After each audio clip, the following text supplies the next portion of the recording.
So my name's Chad Williams, as was mentioned downstairs, with the company 5Q, and I'll get into a little bit more about why working remotely is close to my heart. A lot of people ask, well, what is 5Q? What do you do? We're a digital agency serving ministries and nonprofits.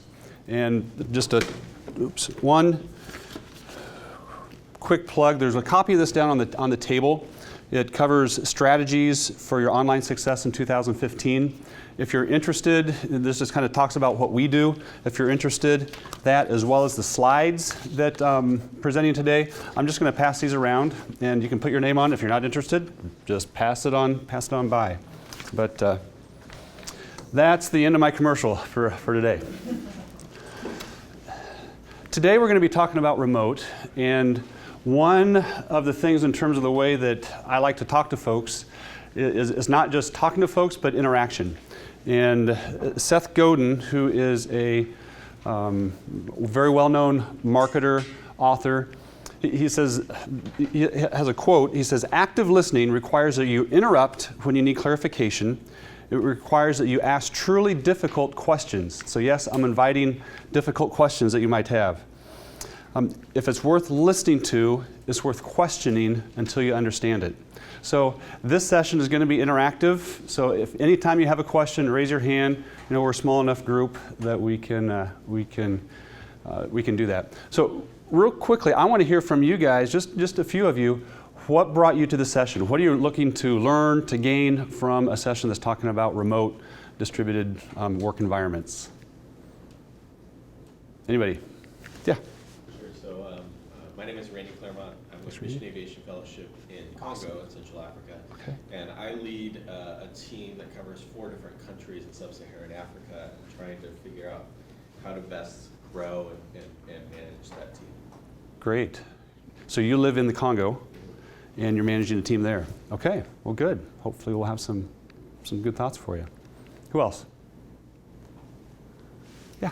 I just finished a PhD coursework and passed my comps, and I've studied this. Congratulations. From you. You know what it's really like. Well, let me give this to you, and you can come up and teach the session.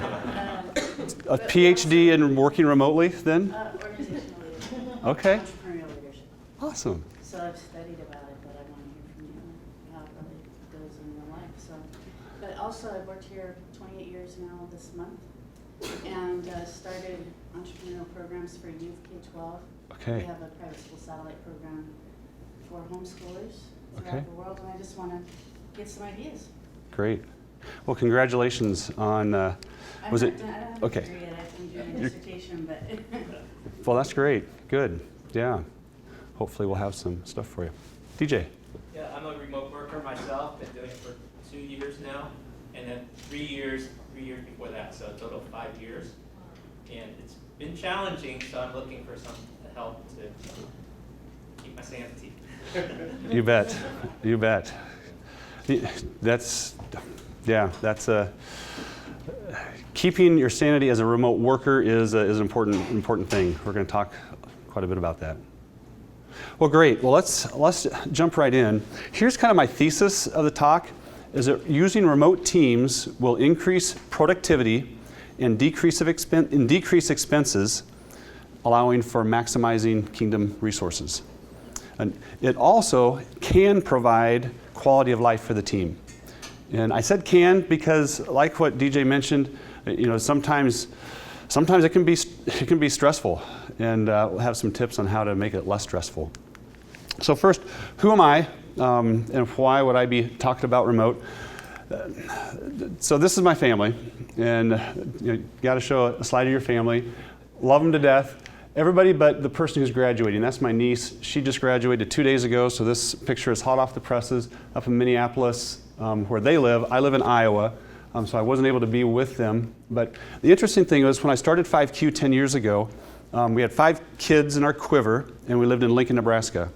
And working remotely, because that's how we set up the company, allowed us to move from an area where parents were like 3 or 4 hours away, living in a city, which I grew up on a farm, so I'm a farm boy at heart, and a small house, looked out our kitchen window and we saw a big high-rise apartment right next to us.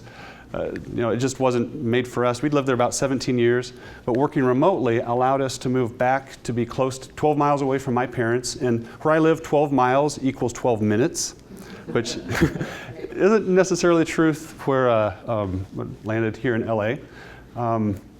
It allowed us to move back, to have a 4 acres out in the country, a zip line in the backyard for the kids, helped them build a tree house, and nobody's fallen out of it yet, even though it's about 20 feet in the air. That just allowed them to be able to give a real great life experience. It's just a great place to raise a family. And so working remote is something that is close to my heart because it allows me to give something back to my family, that I could be in an industry, a tech industry, and not have to be in the everyday, in the city type of environment. So another reason why, these are some of the ministries that we serve. And one thing you notice about them is they're all spread out over the country. They're not just localized or regionalized. You've got Chicago, Orlando, Michigan, Oklahoma, right here in LA area, a couple of them here in LA. And so we work remotely with the companies that we work for. We'll try to get in person with them a couple times a year, but most of our work with them is done remotely. And so this is our team. Each one of those dots represents where a person lives, all the way into Argentina. And we have been doing this about 10 and a half years, and we started the company with an intent to work remotely. And so I'm just going to share some of the things we've learned along the way. And we don't have all the answers. We don't pretend to have all the answers. And so I'm sure some of you, in fact, a quick question. How many of you work on a remote team in some fashion or have worked remotely in the past? Just a quick show of hands. Okay, so about half of you are already experts at this.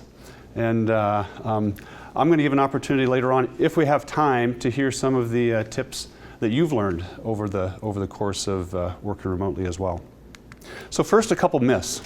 First myth that drives me nuts is when people refer to, oh, you have a virtual company. I don't like referring to ourselves as a virtual company, because when people hear virtual, it's like what Carol had said in her session yesterday. She said, well, if you have virtual relationships, that must mean they don't exist. Well, if you have a virtual company, the company must not really exist. The company does exist. You'll see a lot of the principles are the same as a regular company.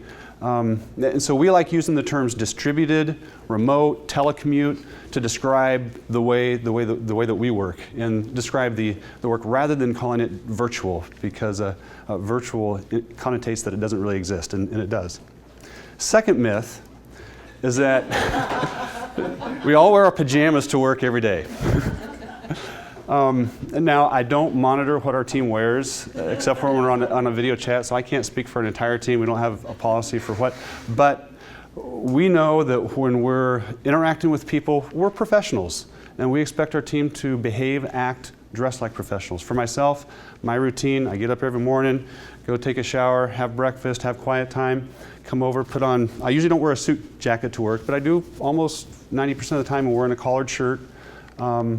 And it's just a routine. And now my commute is walking out of the kitchen through a big place where we got a breezeway. You saw the kids we had. We got about 50 pairs of shoes, and on one side, and about 30 coats on the other side. Walk through that, walk through my garage into the office, where there is one other staff member that she does have a commute into my office. But no, we don't wear pajamas every day. And so just you can be professional and still work out of a home office. So why remotely? Why work remote? Tell a brief story about Kodak. Everybody has heard of Kodak. They're been around forever. In 1996, they were a $28 billion company, and they had 140,000 employees around the globe. Kodak, I don't know if you knew this, Kodak actually invented the digital camera way back in 1975. So I don't know if you can imagine what it was like in that boardroom when the guy, engineer, comes up to the board members and says, hey, I've got this great thing. Look at this, what we can do in digital. And of course, at that time, it was probably 1 pixel by 1 pixel kind of a, kind of a thing. And they're looking at him and said, man, you're nuts, you're crazy. I mean, look at the quality that we can do, and our whole business model is around Kodak paper and print and Polaroids. No future there. Well, fast forward 16 years, Kodak goes bankrupt.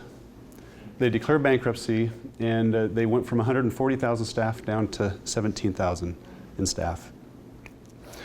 Juxtaposed against that is a little company called Instagram. They started in 2012. When they sold their company to Facebook, I believe it was, they were a $1 billion company with only 13 staff members. Wow. So my point is, either you disrupt your own organization or someone else will disrupt it for you.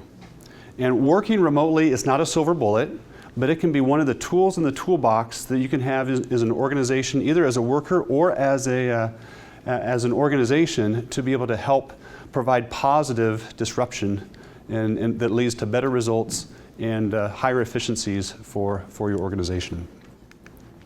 My experience in 1997 was working with the ministry, and we had a radio program, and our vision for that radio program was to take the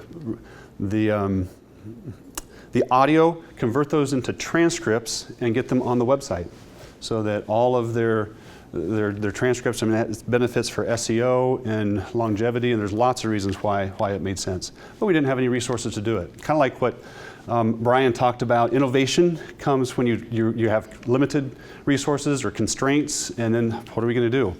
We put together a volunteer network of 50 people that were around the United States, and at the time I was working for a ministry in Lincoln, Nebraska. And at that time, digital wasn't at the place where it was, so we would actually send the transcribers a transcription unit, and they would transcribe the radio program. And then we had another core of editors that would edit and clean up that program, and then come back, and I had a part-time person who managed that whole process. So my first exposure was back in 1997. Using, and remote working has been around actually a lot longer than that, but it was a way to drastically reduce the expenses for the ministry, for the organization, and be able to provide a quality product that's still being in use by the organization. And we've implemented similar things with some of the ministries that we work with even today. So some quick stats. Full-time commuters in 2012 were 3 million, 2016 4.9 million. So it's a trend that's growing, 63% growth in or it's projected to be 4.9 in 2016. In terms of how many people are telecommuting, 1 out of 5, which is about 30 million people work from their home right now. And 1 out of 2 workers in the United States have a job that could be a remote working job if they wanted, if the environment was right for them. Almost 80% of the workers in the United States would like to work from home. So it's something that it's kind of something people would like to do. Some of the financial effects, both personally and as well as for an organization.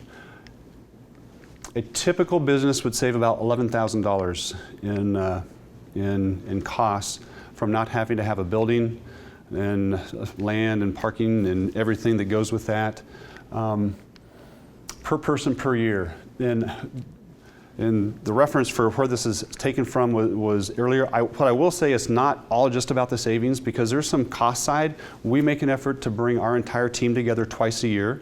So there's definitely some cost sides that we think is valuable. There's still value for face-to-face interaction, but there's still very definitely on the savings side. Personally, I think is a bigger deal for our team that are working, at our company. They're able to save between $2,000 and $7,000 when you look at the gas savings, when you look at the time savings, when you look at just not being in traffic up to an hour and a half a day. So top reasons why we've chosen to work remotely and have a remote-based business. One, the biggest thing is the best talent. So like I mentioned earlier, I live in Iowa, and there is somewhat of a movement. It's called the Silicon Prairie in the Omaha, Kansas City, Des Moines area that's getting some traction. But it's not, it's not LA. It's not Silicon Valley, it's not New York City, it's not Chicago. And you're not going to have people who are going to leave those areas and move to Atlantic, Iowa, town of 8,000, to work on our team. But we require, with the organizations we work with, we require that people be really, really skilled, the best talent that we can find out there. And working remotely allows us to be able to tap a talent pool that's not just local, not just regional, not just national, but that's actually global. And have tested quite a few different, even international, offshore, and have some thoughts on that too. Working in a distributed company requires intentional communication. And we've interacted with folks who have come to work for us or else where maybe they've worked remotely, but most of the team is in person, and the communication structures that have been set up have been for kind of in an office environment. And a lot of things happen around a water cooler that sometimes you can feel kind of left out in the cold. And so we don't want that to happen. So we structure our communication mechanisms very, very intentionally, which I think any good organization would want to do that anyway. Would want to have intentional communication both internally and externally. It's increased productivity. You don't have, which would you rather have, an office where you can close the door at home, or an office in an open cubicle where anybody can come by and ask what's going on any time of the day. We especially for our designers and our programmers, we see huge increased productivity when you're able to really bring a level of focus to getting their work done. It's environmental friendly. We're not spending money or on fuel and some of those things. I already mentioned this earlier, low building overhead. Our teams do love it. A lot of them would say that after working in an office, it would be really, really, really hard to go back to coming into an office type environment. And lastly, it works. We've been around almost 11 years and have seen slow and steady growth during that time, and shown that it works for us. So Tuesday, I learned that in Brian's session, I learned that I don't have to innovate, I just need to imitate. And yesterday, I listened to Carolyn May's session, and she had this great activity that to help engagement. And so I'm going to copy that technique, and I'm going to give you 30 seconds and to just interact amongst yourselves, find somebody, and ask and answer the question, what situations are you facing that would cause you to consider remote working? So, go. So first, some people might say, well, why not? Why wouldn't you? Here's a Dilbert, my favorite workplace commentators. Pointy-haired boss, I can't let you telecommute, because then I wouldn't be able to manage you. Well, you're managing me right now, and it's all it's doing is preventing me from working. And your point would be, let's just be on your grasp.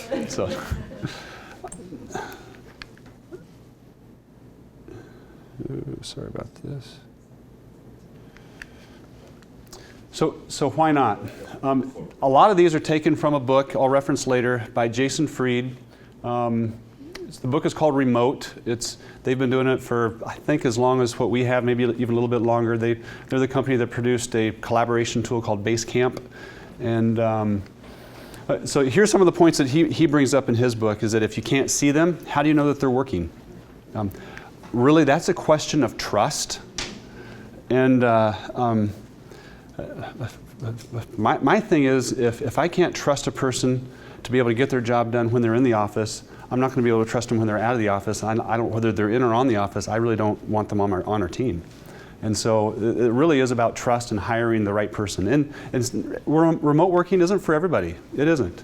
But for those that it are, you have to have a high trust and levels of accountability in that. Some might say, well, the magic happens when we're all in one room.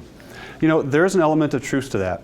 There is some collaboration. There's just an energy that happens when you're all together. You can't deny that.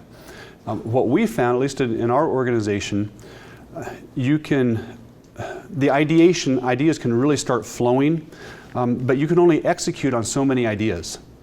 And so what we found is bringing our team together twice a year, that allows the ideas to flow, and then it takes the other 6 months of the year to actually execute on those ideas, and kind of becoming that orchestrator that you were talking about earlier of making those ideas happen. And the other thing on the magic, there are some things that we do to bring collaboration in remote working. Yesterday, I actually facilitated a keyword brainstorming session. I actually was able to be locally right here because the client is here in LA, but they were the ones that had 4 remote workers that we brought them in through technology, and collaboration was great. You just need to be intentional about it. The third is that people's homes are full of distractions. Like Doug mentioned, are there any more distractions at home where you can close the door than they are at work, sometimes when you're in an open cubicle? What about culture? That's a great question. Culture isn't about having a foosball table. Culture is the spoken and unspoken values that are communicated through an organization. It's how do we talk to customers? It's what quality is acceptable. It's how we talk to each other. It's the workload. It's all those things that go into making a culture. We found that we can actually create a thriving culture in a remote environment. Actually, I would argue in some ways more healthy than when everybody is in person, because there's potentially to be more healthy, because sometimes when you're all together you can take things the wrong way, and we've seen there's sometimes working remotely negates some of the personality conflicts that might happen when you're in person. Loss of relationship. That's a very real one, and that's why we say remote working isn't for everybody. We encourage our team to have relationships outside of work. We should all do that anyway. I mean, work isn't church. You should have relationships in church and family and other places. So really encourage relationships outside of church. But it can be lonely, and especially how a person's wired. I found for me, I could be alone, working all day, 7 days a week, and it wouldn't bother me a bit, as long as I've got my family there to go and get my social time. With other people, they need that social interaction, and I understand that that's an important thing. And so some of the things that we've done to help that, encourage people to get out and go to Starbucks, like what you mentioned. Encourage people to take colleagues or people in their area out to lunch and work from lunch. We've explored, we haven't done it, some co-working places. And a lot of companies will invest in a co-working place so that their staff can work with other remote workers, but they're all together. So there are ways that you can tackle the loss of relationship aspect. At the end of the day, though, most of it comes down to a boss saying, "But I'll lose control," and it's important that you have accountabilities in place, and we'll cover that. But really, it's about trust. It's about measuring effectiveness, and at the end of the day, it's about holding things with an open hand as an employer. Just being able to say, okay, there are some things I can control, some things I can't control, but it comes down to trust and trust in your staff that they're getting stuff done, and inspecting their work to make sure that they are getting done what they say they are. So the question everybody's been asking: how does this all happen? It starts with the right people in the right roles. Like we mentioned earlier, if you've got the wrong person, it doesn't matter whether that person is remote or not. whether it's a poor culture fit, whether it's a lack of competence on the job, whatever it is, there's not going to be a good fit. And in our interview process, we tell people up front, hey, remote working isn't for everybody, and we ask folks to give some experiences where they've been, even if they haven't done it full time, where they've been independent, required for responsibilities independently, and we ask them, okay, give us some examples where you have worked remotely, even if it's on a project here or there, but where you're working with a team distributed. And we ask for specific examples so that we know that they have at least some, so that we know that they've been in enough of the environment so that they would know if it's going to be a good fit for them personally or not. Intentional communication is huge, and tied to intentional communication is consistent rhythm. This model comes from Vern Harnish in his book, The Rockefeller Habits. Has nothing to do with remote working, but I think it's, in terms of a rhythm in communication, it gives a good picture on how to provide regular communication. So for us at 5Q, every Monday we have a kind of a scheduling call where our entire team looks at our key indicators, and we look at what's on the week, and it's kind of a touch base focal point for kind of preparing for the rest of the week.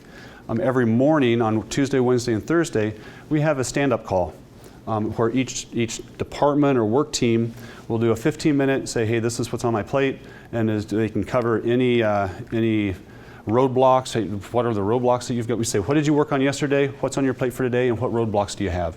That we can very proactively address those with the team. And then on Friday, we bring everybody together again remotely, and we do, it's a learning time. So sometimes I might be given a devotional, or somebody else on the team might be given a devotional. We'll bring in outside folks to talk and to cover, and then we'll have a time of dialogue about, hey, what's going on in your life. And so I think providing a sense of rhythm, a consistent rhythm, lets folks know in a remote environment what's going to happen every day. So I think of the biggest thing that we've done to help foster a sense of community culture and create the culture is that concept of a regular rhythm inside the organization. The other rhythms that we have, once a quarter, our leadership team gets together in person and to talk about leadership stuff. And then twice a year, like you mentioned earlier, we bring everybody together. There's a reason that God sent Jesus to the earth incarnate, God incarnate, flesh and blood, put on flesh and blood. And I'm not going to tell you that you can have I'm not going to say that you cannot replace the face-to-face. There is still a lot of value in face-to-face. It's so important to us that we intentionally invest in bringing everybody together twice a year just for that. Another thing that's tied to this is, again, this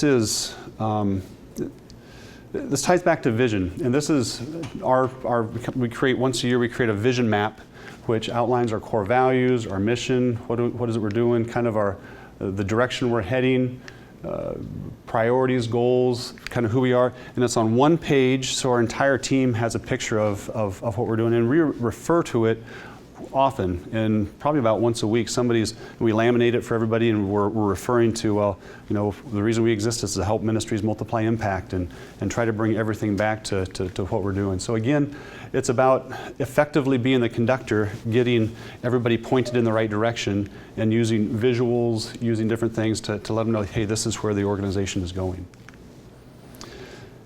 The biggest thing is a human touch. And some people are more in tune to that than others, and I'll be candid. I'm not the best one to be in tune to some of the needs on a human touch. We've got some team members who are. But here's some examples. This is part of our team, probably one of our Friday meetings, and we use video as much as we can. And we'll talk about the tools a little bit later, but one tool that we switched from GoToMeeting to Zoom about 6 months ago and found it to be a great tool. It's cheaper and it's better quality, and you can get more people on the video conferencing call than what you can with other tools that we've tested. So as much as we can, we try to do face-to-face when we're in calls.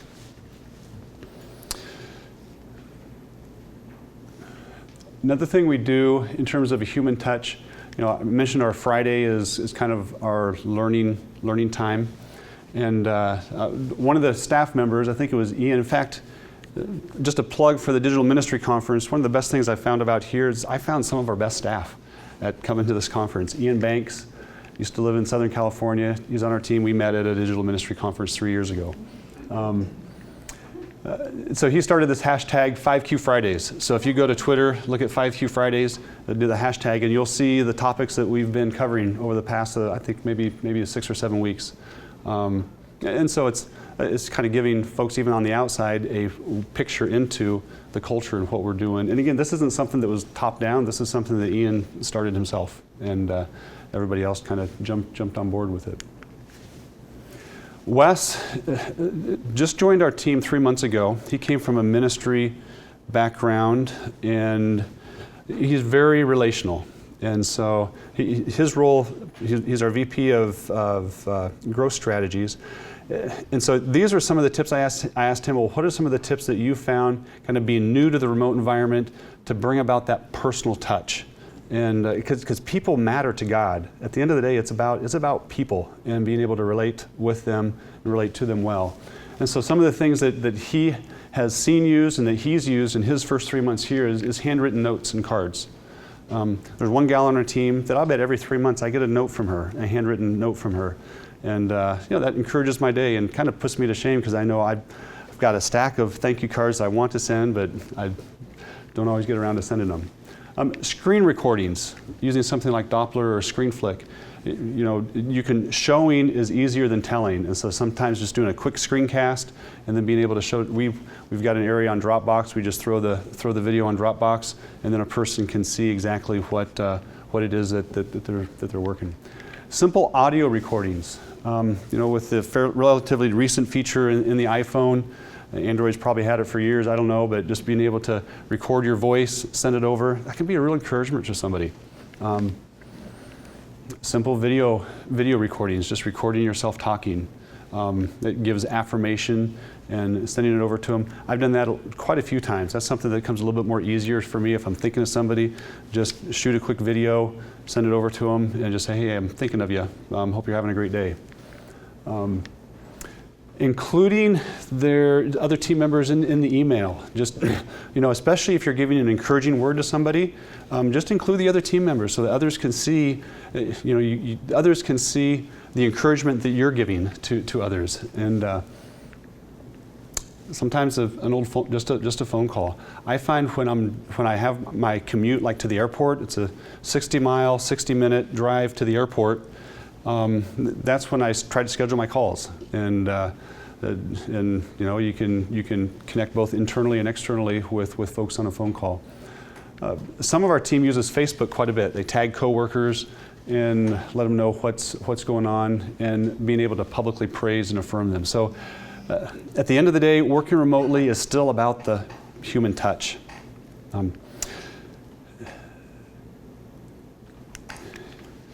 Another important factor in working remotely is accountability. How do we bring accountability to a team that's working around the country? We implemented, we've done a lot of different things over the years. We've just been doing this just this year, and it's actually been received and is going fairly well. We call this our one-page people plan. And so each person in the organization has a document like this, kind of gives a job summary, their strengths. We use Strength Finder as a tool to help folks understand. We use another tool which we found works really well with Strength Finder. It's called the Colby. It measures a person's method of operation. Have their top 3 to 5 responsibilities, the top 3 to 5 key result areas, and their measurable, SMART goals, specific, measurable, attainable, and time-bound. And then 3 to 5 growth or leadership or training areas. And our hey Dick, welcome. Our whole review process really is around these 2 columns. On an every 6-month basis, we will review these and say, okay, are we doing the job and what we said? And then the growth areas aren't things that we keep people accountable to, because that's growth. That's really a lot of it is self-directed, and where is it that they want to grow into. And so this becomes a one-page document that people can see at a glance. Well, these are the things that I'm accountable for. And then we also have weekly key indicators where everybody has, what are the weekly things that they are working with their supervisor to see that they're doing the things weekly to be able to make these become a reality. For our organization, we also have everybody in the company, including myself, we track our time.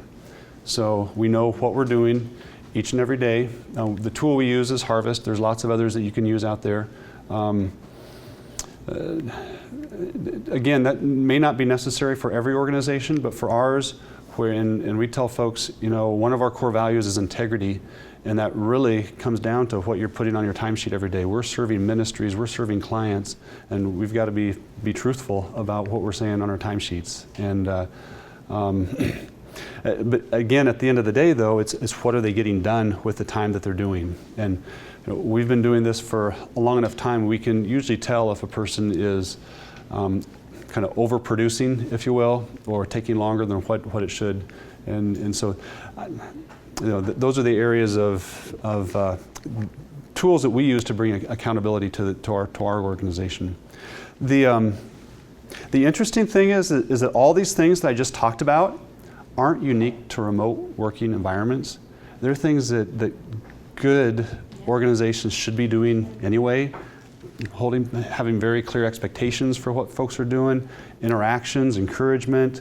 Those are things that we should be doing anyway, no matter what kind of organization, if we're in the same office or not. So the big one, the differentiator, is the technology. Okay, what is the technology that we use to make this happen? And what I did is I just tapped some other organizations that I know that work remotely and say, hey, what are you guys doing for tools-wise? And so this is kind of, and I think I did this last April, so I don't know that there'd be too many new technologies that have come out in the last 3 or 4 months that I've heard of, but Josh Kramer runs a agency in Iowa. He uses a tool called Slack. In fact, you'll see Slack come up quite a bit. That is think of it as an instant messaging type service for Teams. And we've tested it. It's good. But it's getting a lot of traction right now. And it's great for just day-to-day regular interaction. For what we use in place of that is Skype and the chat version of Skype. And so really we've got one chat room called the virtual water cooler. And so it's like, anybody can drop something in there any time of the day. And so it's like you got this ongoing conversation, kind of a water cooler effect going on, even in a distributed environment. Trello is a project management tool using the card techniques. Google Plus, Google Hangouts is what they use for video. GitHub is a repository they're a coding shop. It's a repository for code, so everybody can they check out the code and be working on it at the same time. And Google Apps, which would be Mail for email. Google Apps also for spreadsheets and Google Documents, and a lot of things can be done in Google Apps. We use that as well. Matt Harima, who has spoken at this conference before, I believe. He, again, runs an agency in Des Moines, Iowa. Used to be with Desiring God. Good guy. He uses Slack. We already talked about some of the same ones. The new other one would be Dropbox. That's like a file sharing service where you can share a file. And it's like, the way we use Dropbox, it's like a networked drive. And so anybody can throw a file on Dropbox and anybody else in the company can access it immediately. John Weiss, one of the things that he said is Asana. That's a different one that's used for a task management tool as well. We actually use Asana. HackPad for communications back and forth internally, and HipChat for the just for talking back and forth. Monk development, at least, so I found out this morning that James Martin is no longer with Monk. I think somebody from Monk, AJ, is talking later this afternoon, but James is a great guy. Monk's a great company. Some of the things that they use is Slack, Asana, Basecamp. I referenced that one earlier. Great for collaboration, task management, and then Google Plus as well. Here's the ones that we use. A lot of the same. We use Zoom. I mentioned earlier, highly recommend it for video conferencing. A great tool, economical, great tool. We use Asana for our task management, and the thing that we like about Asana is that you can have a project with all the different tasks, and then each person can have their tasks for the day, and you can reorder those so that they're asynchronous. The order that you have from in the project is different than the order you have for each individual person. So a person can order their tasks for the day without affecting the order of the project. And for us, that's been really helpful. Templating features and some other things. Skype, I mentioned earlier, we use that for chat back and forth. And for one-on-one video calls, Skype is great. We'll use that for one-on-one video calls. Basecamp is for client communication. So especially on our larger projects, we'll use Basecamp to collaborate with the client. And we used to use the calendaring and the task features, but we don't actually, the only thing we use Basecamp for right now is the collaboration with the clients. We live in Google Drive. We really do. All of our documents, both Word documents, spreadsheets, some of our team are using the presentations and the drawing. The other thing with Google Drive, if you're on the Google Apps, they have a templating, kind of a templates repository. So we'll create all different kinds of templates, so that way anybody in the company can go there and see, here's a template for whether it's a sales template. Here's a template for all the other things that we use for internal documents, and that's been a great feature for us. And then I mentioned Harvest earlier for tracking time. So another question for you guys.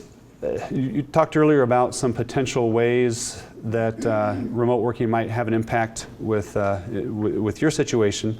So just asking the question, what would you need to change in your structure, whether it's tools, communications flow, whatever, to embrace remote working on your team?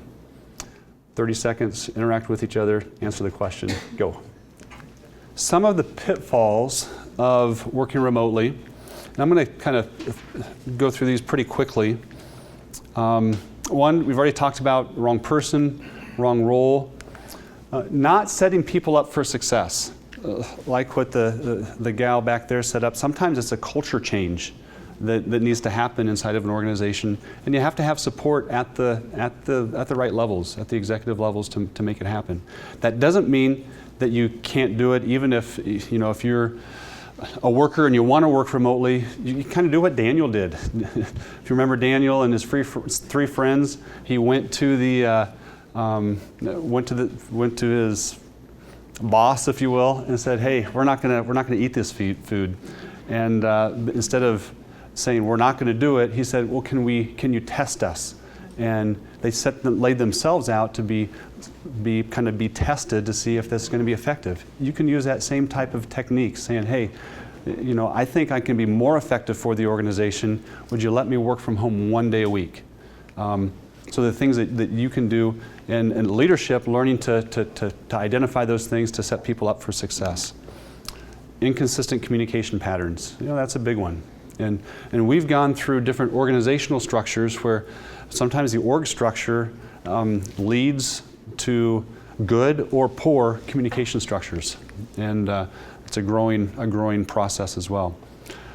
Making wrong assumptions. In our team, we encourage everybody to assume the best. Because it's sometimes when you're going fast and you get a short one-line email that really you don't get the whole picture, you can make all kinds of assumptions. So we tell our team to assume the best on every communication. And then if there's something you need to get on the phone, get on video to be able to talk through, you can do that to clarify. I had something happen this week where I had said some things that offended somebody and on our team, and he was great with it. He said, "Hey, I know you intended the best, but it bothered me. I just need to connect." And we got on Skype video. I apologized. I find I do that a lot. Apologized. Just said, "Hey, I can see 100% where you're coming from. I apologize. I said the wrong thing in the wrong way. I'm going to do better next time. And so assuming the best about people, and he didn't hold it in, foster it. He came and said, hey, this bothered me. And we had a great conversation and ended up in a great spot. Another pitfall is not having accountability. Delegation is not abdication. When you're delegating, you still need measures of responsibility to make sure things are getting done. And yeah. During our discussion, it dawned on me that working remotely and in the cloud using the tools you've mentioned actually gives you more accountability. So working remotely actually gives you more accountability. Because when you do things digital, you leave a trail. I have a conversation with you, there's no record. That's right. Yeah, that's exactly right. So DJ said that when you're doing things digitally, you leave a trail. You kind of leave your breadcrumbs, your footprints. And that's what the tool we use, Basecamp. Even when we're on the phone with the client, our account executives are always getting back in Basecamp and logging what's happening, so you can go back and say, hey, this is what really happened. Great point. So what are some baby steps that you can take inside your organization to work towards gaining the benefits of increased productivity, staff enjoyment, some of those things that we talked about? Identify the role that it makes sense to work remotely. And again, not every role works. Our company is structured that all but we have one person, my office manager, does come into the office, but all of our other roles have worked out very well working in a remote type environment. Make sure your job description, or we use one page plan, has very clear expectations and outputs, focusing on the outputs of what's going to happen for that specific role. Determine your tools. I covered what some of the organizations are using for communication. Are you going to track time? And don't be afraid to ask folks to track time. Some folks, that can be a culture shift coming to 5Q, but we say, hey, it's an accountability thing. We're accountable to our ministry partners for how we're spending our time, and we want to be able to communicate that back to them. Invest in some training some personnel. It's interesting, the gentleman asked if we had some modules. I gave this talk in Dallas 3 months ago in April, and somebody came up, and they're a network of HR professionals, and they asked us the same thing. So we'll be doing some webinars for them, and if there's anything that you find here that'd be helpful, just let me know. We'd be more than happy to provide any assistance that we've learned over the years. Regular feedback is important. For our team, we meet individually with our staff. I meet with all of my direct reports once a week for at least a half an hour. I block out a full hour just to be able to see how, and the first 15 minutes of that is talking life. Is just saying, hey, what's going on in your life? And the kind of thing that you don't necessarily, you have to plan for, you have to be intentional about in a remote environment. And start with just 1 day a week and see how it goes. And don't be afraid to change. If something's not working, communicate about it from both ends. Be able to say, hey, this isn't working, or hey, this is working great.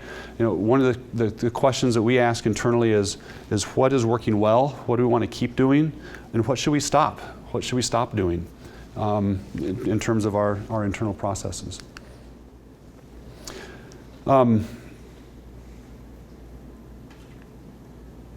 Before I share some of the resources, I'm just going to put DJ on the spot because he has been doing this for a couple years now. So DJ, would you share, from your perspective, what has been one tip that the rest of us can learn from, and then one other pitfall that you've been challenged with over the course of a couple years working remotely? Well, your team has a lot more tips that we're not practicing, but the main thing that keeps our team together is a weekly conference call. So we use old technology telephone, which actually is more accessible because sometimes we don't have access to the internet, but you can have access to the telephone. So do you require, so they have a weekly conference call using phone or other, primarily phone. Do you require even people who are traveling to be on that call? Yes. Okay, so it's a required, everybody needs to be there. Consistency, and then it's accessible, Okay, and that keeps our team together. We only have a team of 3, actually 4, okay, in different locations, so it's you don't need as many tools to stay tight. yep. And then the second thing is we use a cloud drive so that we have a shared space that we work in. Which cloud drive do you use? Google Drive. Google Drive, okay, great. And then the pitfall is myself being in the home office. I don't work well when it's too quiet. Sure. So I limit myself to working at home half a day, and then the other half I work at Chick-fil-A. There you go. Boy, you're doing well. You're not putting on too much poundage. I'm impressed. Have good salad. That's great. So being able to know yourself, know what environment works well for you. For you, that's working half a day in a home environment, another half a day at Chick-fil-A where you've got some ambient noise going on. Great, great tips. Good. I was talking with somebody have a hand up over here? Yeah. How have you handled growth? Like, as you've kind of expanded, what ways have you had to change or adapt to that? So the question was, how have we handled growth? Sometimes well, sometimes not well. It's tricky. One time we mapped out our network of communications as we were growing. At one point we would have like account executive, project manager, and a pool of resources that any of them, and we mapped out the network of how those communications were happening, and it was a horrible, horrible spider web. And so we intentionally ask the questions: what's working, what is working, what do we need to keep doing, and what's not working, what do we need to stop on a quarterly basis with our team. And so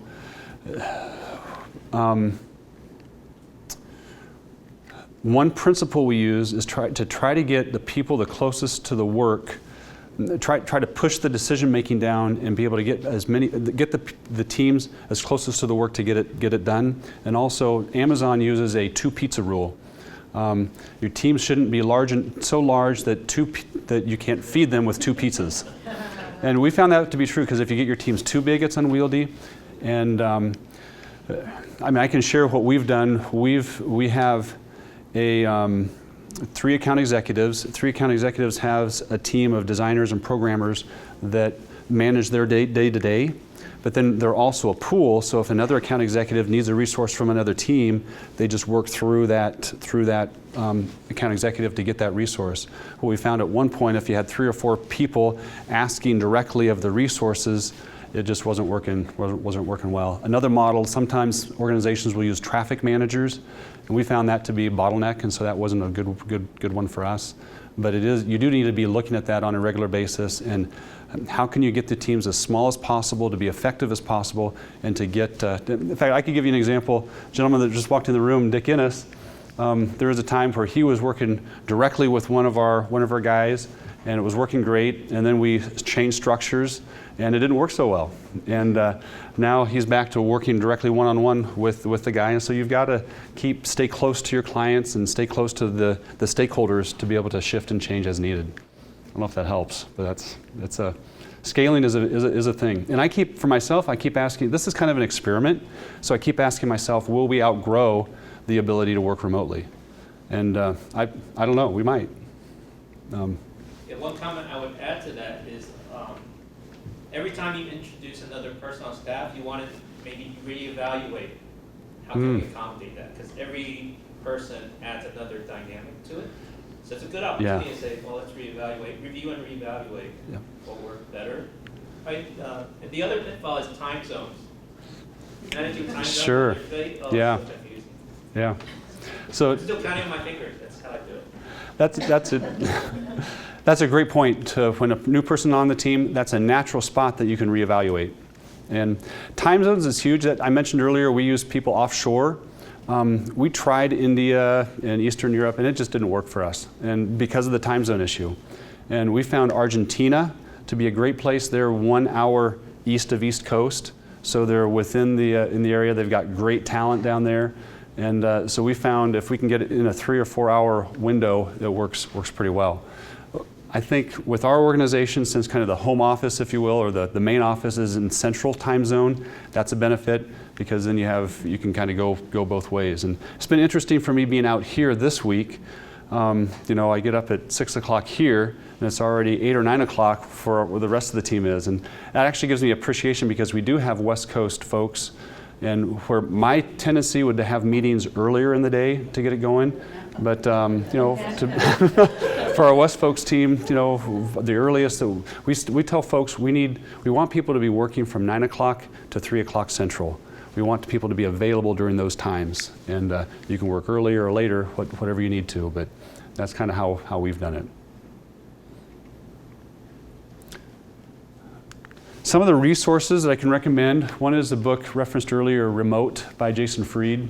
Easy read, short chapters, good practical tips. The Future of Work by Jacob Morgan. The 4-Hour Work Week is another one. It's been around a while.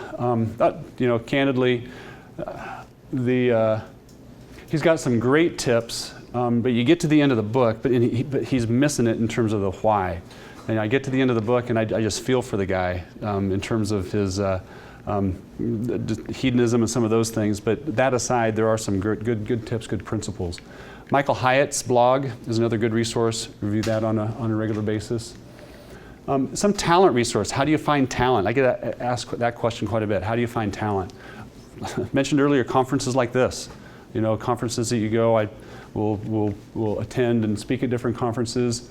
I'm going to especially mention this one here called Home Coders. They're relatively new. We've used them for a couple talent resources, and they've worked out really great. He's a believer running the company, and he's basically has tapped other contractors, and we're working through them to be able to find different talent, especially in the technology, design, technology space. Flex Jobs, they've got lots and lots of opportunities out there. Flex Jobs, they've been kind of up and coming. We Work Remotely is one that Jason Fried's organization runs as well. So those are some good resources that we've found, some good places to tap specifically for remote working. Other resources, these are some blog posts that we've written over the year. And again, just let me know right on that sheet that came around or afterwards, give me your card and I can send you over these slides. Here's some blog posts and some of the things that we've learned. Again, so that's kind of the talk, and hopefully been able to show how you can increase productivity, decrease expenses, and improve the quality of life for your team through working remotely. We hope you enjoyed this message. Biola University offers a variety of biblically centered degree programs, ranging from business to ministry to the arts and sciences. Learn more at biola.edu.